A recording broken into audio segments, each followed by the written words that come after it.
बांग्लादेश का 35वां राष्ट्रीय अधिवेशन और भारत मुक्ति मोर्चा का 12वां राष्ट्रीय अधिवेशन में आए सभी देश भर के मूल निवासी बहुजन साथियों को सबसे पहले जय मूल निवासी। साथियों, आज भारत मुक्ति मोर्चा का 12वां राष्ट्रीय अधिवेशन कल से शुरू हो चुका है। उसका आज दूसरा दिन है और दूसरे दिन का ये दूसरा सत्र प्रबोधन सत्र साथियों चल रहा है।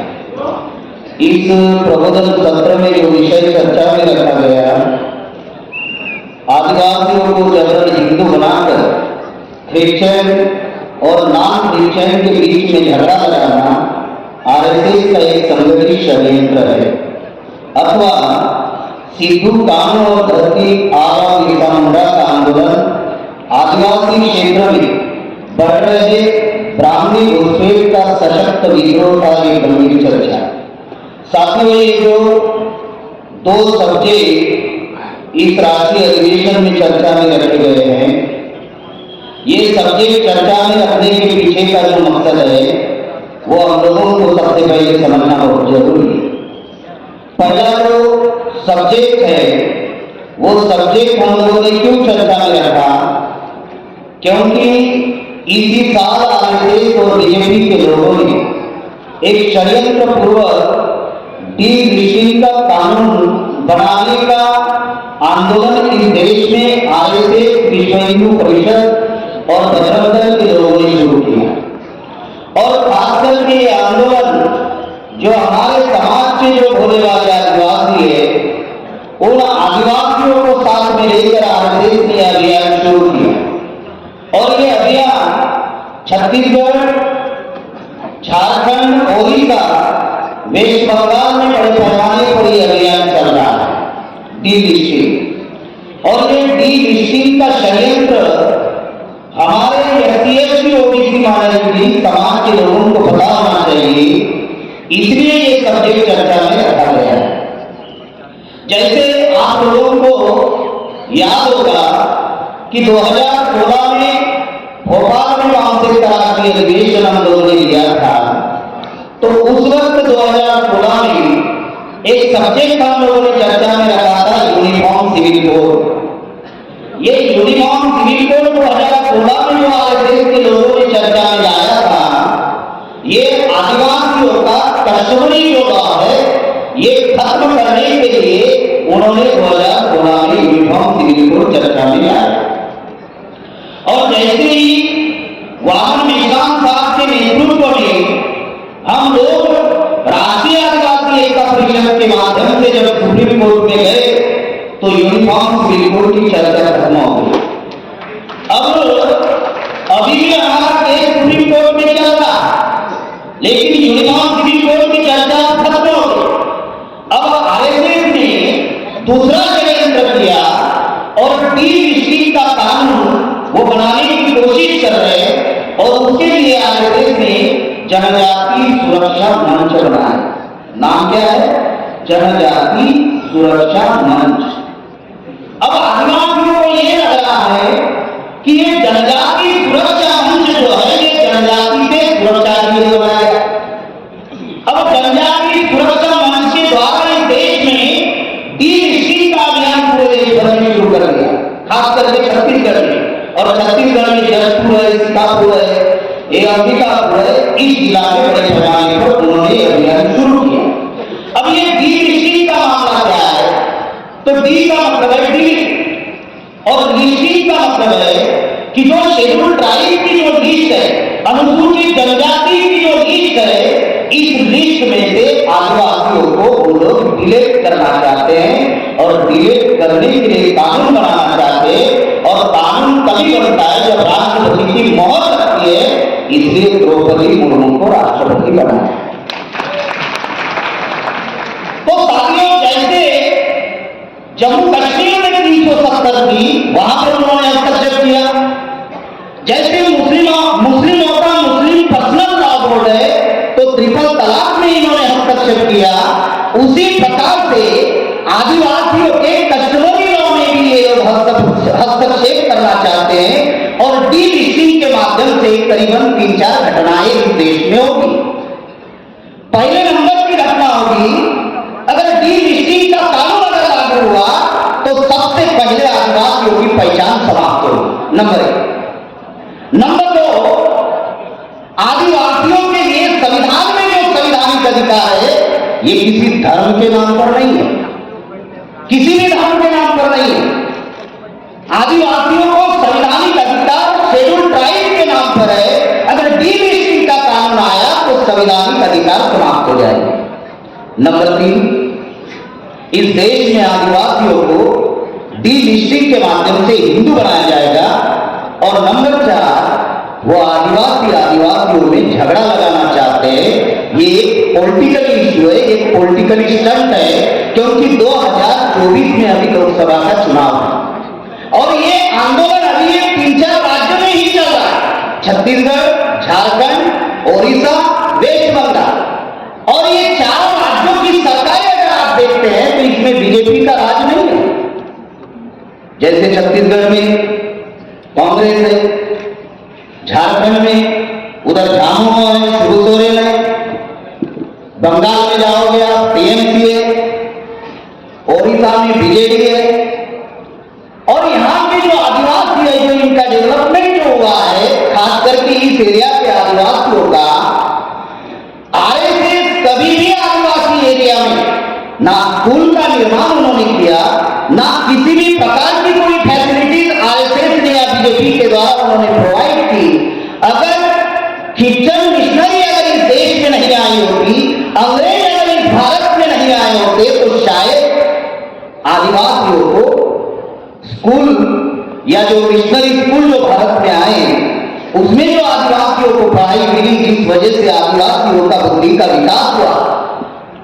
सही क्या है और गलत क्या है, इसका फर्क जो आदिवासी करने लगे, ये जो मिशनरी स्कूल जो भारत में आए, इस वजह से आदिवासियों को बड़े पैमाने पर बेनिफिट मिला। मैं मिशनरी मतलब क्रिश्चियन मिशनरी लोगों की मैं ये नहीं कह रहा हूं, बल्कि एक बात मैं आप लोगों को बता रहा हूं कि आरएसएस बीजेपी के लोगों ने कभी भी आदिवासी एरिया में उनके विकास के लिए, कल्याण के लिए कोई स्कूल नहीं खोली। और जिन्होंने ये किया, आज उनको लेकर आदिवासियों में वो लोग भड़काए जा रहे। तो ये जो सब्जेक्ट जो चर्चा में रखा गया, अगर डीलिस्टिंग का कानून बनेगा तो क्या होगा? सबसे पहले पहचान खत्म होगी। अब आदिवासियों की पहचान क्या है?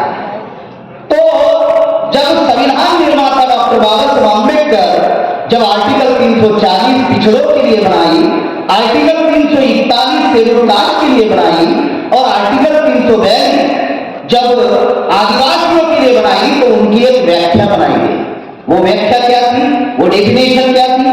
जो एजुकेशनल बैकवर्ड, जो सोशियली बैकवर्ड, जिनमें ट्राइबल ट्रेड के गुण है, जिनमें टेरिटोरियल पोजीशन है, जिनमें डिस्टिंक्ट कल्चर है, उन लोगों को आदिवासी कहा जाएगा। उनका शेड्यूल बनाया गया, उनकी लिस्ट बनाई गई और उनको शेड्यूल ट्राइब ये नाम दिया गया। ये संवैधानिक पहचान उनको मिली।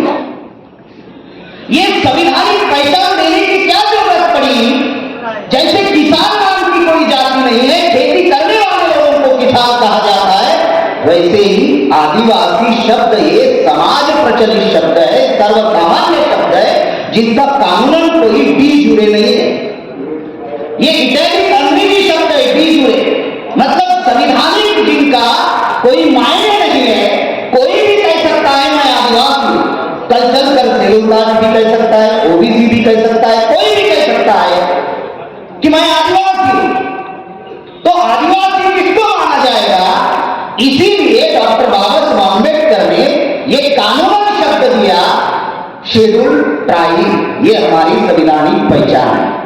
अब डीलिस्टिंग जब लागू होगी तो क्या होगा?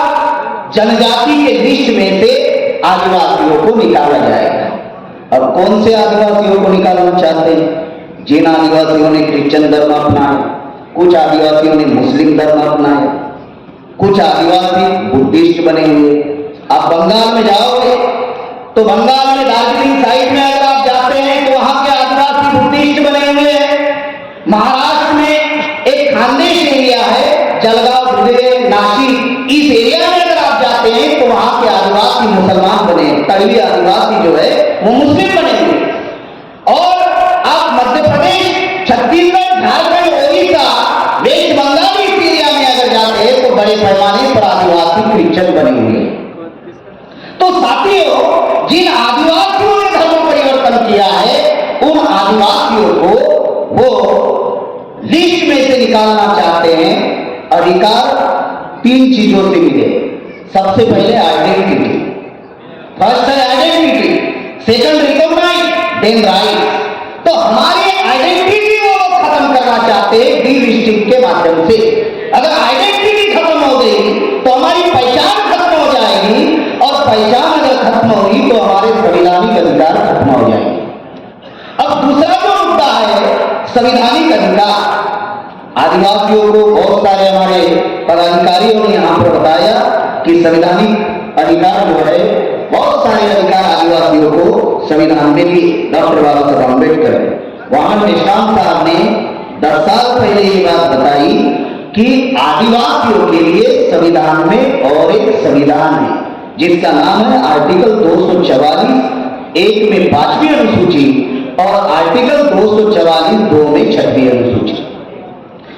तो ये जो संवैधानिक अधिकार है, तथाकथित आजादी के 75 साल पूरे हुए, 75 साल का स्वर्ण जयंती महोत्सव उन्होंने मनाया आजादी का, लेकिन 75 साल में कभी भी 5वीं और 6वीं अनुसूची अभी तक अमल में नहीं लाई।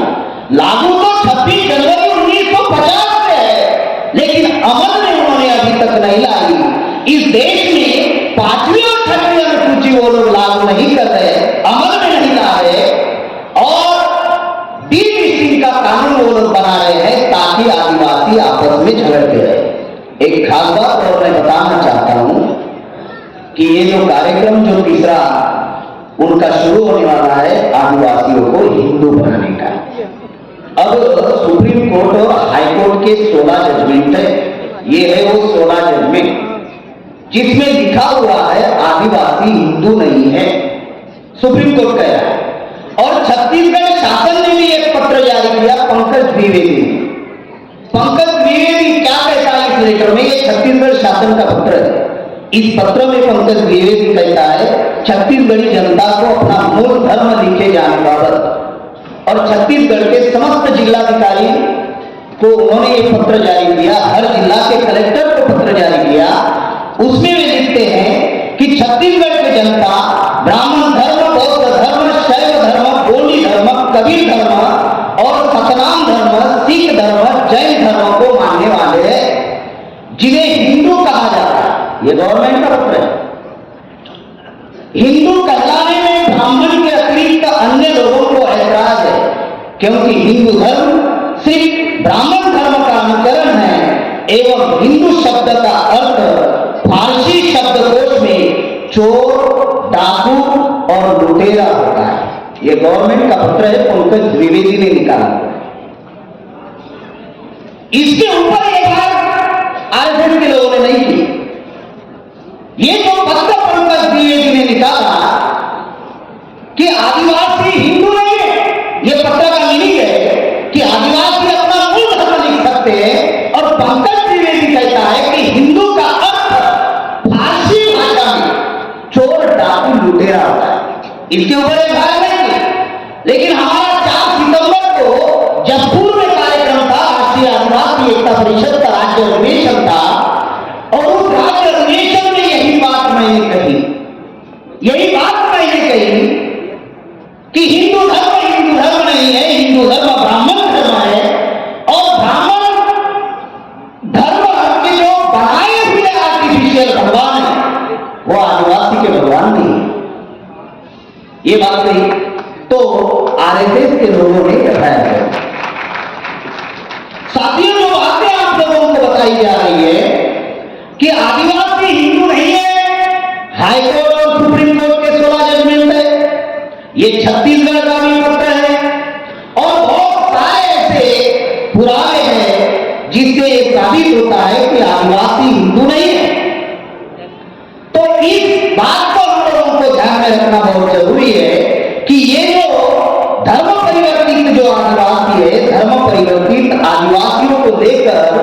जो प्रोपेगेंडा बनाया जा रहा है उस पर लेकर सुप्रीम कोर्ट क्या कहता है। सुप्रीम कोर्ट 14 नवंबर 1964 में एक जजमेंट आया सुप्रीम कोर्ट का, आदिवासी अगर ईसाई धर्म को मानते भी है तो उनकी जाति नहीं बदलेगी और वो आदिवासी या अनुसूचित जनजाति ही रहेंगे। ये सुप्रीम कोर्ट का जजमेंट है। दूसरा जजमेंट है सुप्रीम कोर्ट का, केस नंबर 10,367/2010, ये 5 जनवरी 2011 का है।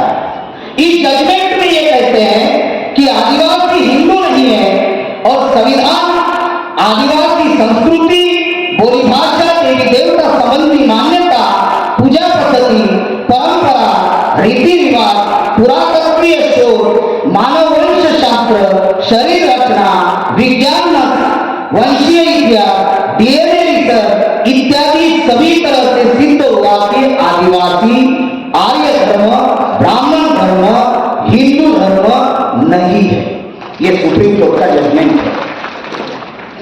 अब सुप्रीम कोर्ट कह रहा है आदिवासी हिंदू नहीं है और आरएसएस, विश्व हिंदू परिषद और बजरंग दल के लोग आदिवासी के एरिया में जाकर आदिवासियों को हिंदू बनाने का वो लोग कार्यक्रम कर रहे हैं।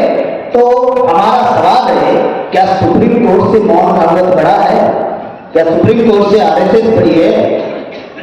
जो सुप्रीम कोर्ट को समझ में आ रहा है वो मोहन भागवत को समझ में नहीं आ रहा है, वो आरएसएस, विश्व हिंदू परिषद के लोगों को समझ में नहीं आ रहा है। जो जनजाति सुरक्षा मंच जो उन्होंने बनाया, ये जनजाति सुरक्षा मंच में भले ही जो आदिवासी काम कर रहे हैं वो आरएसएस के कैडर है। साथियों, दूसरा जो सब्जेक्ट है, सिद्धू कानू का आंदोलन, धरती आबा बिरसा मुंडा का आंदोलन, आदिवासी क्षेत्रों में बढ़ रहे ब्राह्मणी घुसपैठ का सशक्त विद्रोह था। एक खास बात इसमें समझना बहुत जरूरी है कि आदिवासियों का अभी तक सिविलाइजेशन नहीं हुआ। 1250 से आदिवासी लड़ाइयां लड़ रहे हैं, करीबन 1250 आदिवासियों ने लड़ाई लड़ी 750 साल में। अंग्रेज आने के पहले हम लोग ब्राह्मणों के गुलाम थे, अंग्रेज काल में तो हम वही गुलाम थे। तो 750 साल में आदिवासियों ने 1250 लड़ाइयां लड़ी और 1250 जो लड़ाइयां लड़ी वो लड़ाई का एक सेंटर पॉइंट क्या रहा कि जिन जिन लोगों ने आदिवासियों की कला, सभ्यता, संस्कृति, अस्तित्व, जल जंगल जमीन खत्म करने की कोशिश की, उनके विरोध में आदिवासियों ने विद्रोह किया और यही आंदोलन सिद्धू कानू ने चलाया, यही आंदोलन बिरसा मुंडा ने चलाया। क्योंकि जो भीकू लोग थे, भीकू ये मुंडाई शब्द है, उनको हिंदी में त्रैवर्णीय कहते हैं, ब्राह्मण, क्षत्रिय, वैश्य, सावधान लोग कहते हैं। इन लोगों ने आदिवासियों की कला, सभ्यता, संस्कृति, अस्तित्व खत्म करने की कोशिश की, जल जंगल जमीन छीनने की कोशिश की। इस वजह से आदिवासियों ने इनके विरोध में विद्रोह किया। जैसे सिद्धू कानू ने जो आंदोलन किया 1857 का उठाव, ब्राह्मणों ने हमको बताया कि यह आजादी का पहला उठाव है, लेकिन उसके पहले 1855 में संथाल आदिवासियों का जो विद्रोह हुआ, ये भागलपुर, वीरभूम, बांकुड़ा इस साइड में, जो बिहार, पश्चिम बंगाल, झारखंड, छोटानागपुर इस साइड में जो विद्रोह हुआ संथाल आदिवासियों का, करीबन 6 महीने तक वो विद्रोह चला, लेकिन उसकी दखल किसी भी किताब में नहीं हुई। लेकिन कार्ल मार्क्स ने एक किताब लिखी, मेक इन इंडियन हिस्ट्री, और उस किताब में कार्ल मार्क्स कहते हैं कि अगर अंग्रेज इंटरफेयर नहीं करते तो शायद आदिवासी, संथाल आदिवासी, ब्राह्मण, क्षत्रिय, वैश्यों की कत्लेआम कर लेते थे। ऐसा कार्ल मार्क्स ने मेक इन इंडियन हिस्ट्री नाम की किताब में लिखा। तो ये सिद्धू कानू का जो आंदोलन था, ये सिद्धू कानू का आंदोलन, ये जल जंगल जमीन को बचाने का मामला था, ये कला, सभ्यता, संस्कृति को बचाने का मामला था। आज भी 30 जून को हूल दिन मनाया जाता है। हूल का अर्थ ही होता है क्रांति, क्रांति दिन मनाया जाता है। ये जो पश्चिम बंगाल में जो वीरभूम जिला है, ये वीरभूम जिला वीरों की भूमि है। आदिवासियों ने आंदोलन किया, ये वीरों की भूमि है। तो साथियों, ये जितने भी आंदोलन आदिवासियों के हुए, करीबन 1250 लड़ाइयां जो हुई,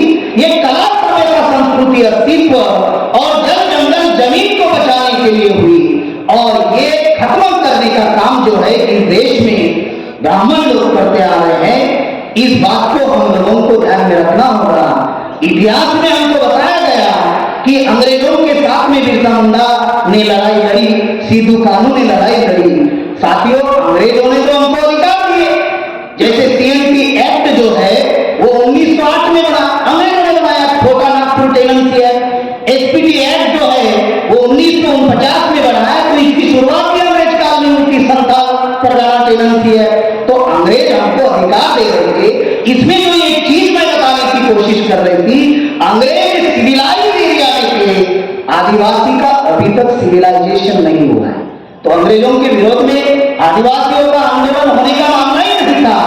लेकिन ब्राह्मण लोग जो है, भीखू लोग जो है, वो अंग्रेजों को गलत इंटरप्रिटेशन कर रहे थे, क्योंकि आदिवासी समाज को अंग्रेजी नहीं आती थी, अंग्रेजों की भाषा अंग्रेजी थी, और आदिवासी समाज में पढ़े लिखे लोग ना होने की वजह से उनको अंग्रेजों की बोली भाषा समझ में नहीं आती थी।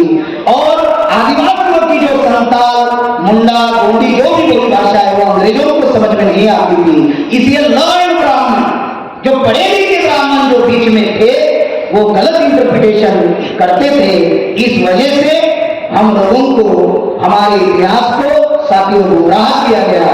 इसलिए चौधरी विकास पटेल जी कहते हैं कि भारत में सबसे बड़ा जो घोटाला हुआ वो इतिहास का घोटाला हुआ। इसलिए वहां निशान साहब कहते हैं कि हमें इतिहास पुनर्जीवित करना पड़ेगा, और हम लोग साथियों कोशिश करेंगे। लास्ट में मैं सिर्फ एक ही बात आप लोगों को बताना चाहता हूं कि साथियों, सफलता के लिए किन चीजों की जरूरत है? शक्ति संगठन की। आज देशव्यापी संगठन हम लोगों ने बनाया, 31 राज्यों का, 567 जिलों का, करीबन 1.5-2 लाख गांव तक शाखाएं हैं। समर्थन जनता का जो 100% है, तो जनता के समर्थन के लिए वामन निशान साहब ने 3 योजनाएं बनाई। एक योजना है भारत बंद योजना, दूसरी है राजनीतिक हस्तक्षेप, और तीसरी है सुप्रीम कोर्ट में लड़ाई। और साथियों, जो हमारे जो इशू नॉन इशू हुए हैं, उस नॉन इशू को हम लोगों को नेशनलाइज इशू बनाकर इस देश में राष्ट्रव्यापी जन आंदोलन का हम लोगों को निर्माण करना होगा। और 6 अक्टूबर में जो नागपुर में जो आंदोलन हुआ, जो प्रोटेस्ट मार्च हुआ, उससे अब ये आंदोलन जन आंदोलन में परिवर्तित हो गया है। एक है संगठन और दूसरा है जनसंगठन। संगठन 45 साल में निशान साहब ने बनाया, अभी जनसंगठन से हमारा संघर्ष सफल होगा। और जनसंगठन निर्माण करने के लिए, गांव देहात में जन आंदोलन खड़ा करने के लिए हम लोग सब मिलजुल कर साथ सहयोग करेंगे और इस आंदोलन को और मजबूत करेंगे। इतनी ही आशा करते हुए आपने मेरी बात ध्यानपूर्वक सुनी, इसलिए सबका आभार, धन्यवाद। जय निवासी, जय भारत।